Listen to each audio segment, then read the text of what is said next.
श्री राम. जेथे भगवंताचे नामस्मरण तेथे सर्व संतांचे ठाण. जोवर धरली जगाची आस तोवर परमात्मा दूर खास.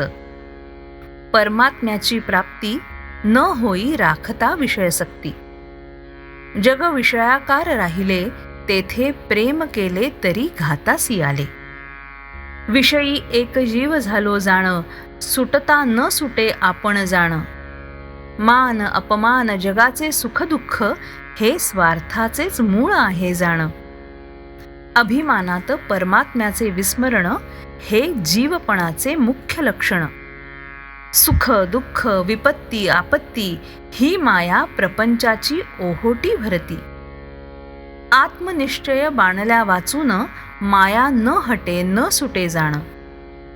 आता करी शूर मन मायेसी हटवावे आपण. जैसे जैसे बाहेर दिसलो त्याचे बीज आपणाशीच उरले. एकच वस्तूची ओळख जाण पूर्ण होते समाधान. ज्याच्यात मानावे मी सुख त्याच्यातच उद्भवते दुःख. नराचा होय नारायण जर न चुकला मार्ग जाण. जेथे ठेवावी आस त्याचे बनावे लागते दास. देह तो पंचभूतांचा त्याचा भरवसा न मानावा फारसा. मी तुम्हास सांगतो हित दृश्यात न ठेवावे चित्त. दृश्य वस्तू नाशिवंत असते भगवत कृपेने समाधान येते. परिस्थिती नसे बंधनास कारण असे आपलेच मनाची ठेवण. देवास पहावे ज्या रीतीने तसाच तो आपणास दिसतो जाण.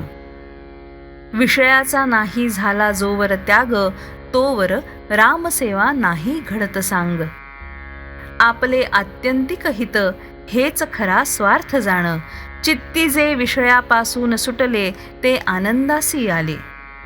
राम नाम प्रेमयुक्त चाले धणी त्यासी म्हणती ब्रह्मज्ञानी. द्रव्यदारा वर्जित जाण ही खरी संतांची खूण. सृष्टी पहावी भगवदाकारी प्रेम ठेवील त्याचे वरी. त्याला नाही दुसरी सरी. आल्या गेल्यास द्यावे अन्नदान मुखाने भगवंताचे नाम. हृदयात रामाची प्रीती यासच थोर म्हणती जीवनमुक्ती. न धरावी जगाची आस तोच होऊ पाहे रामदास. नामात संत नामी भगवंत वृत्ती राखावी अत्यंत शांत. हेच संतांचे मुख्य लक्षण जाण. जेथे भगवंताचे नामस्मरण तेथे सर्व संतांचे ठाण. अगरबत्ती जळून गेली परी सुवासाने राहिली. तैसे रामचरणी झाले जे लीन तेच खरे जिवंत जाण. संतचरणी झाला लीन त्याला भाग्यास नाही दुजे उणे. संतांची संगती भगवन नामाने साधते. श्री राम.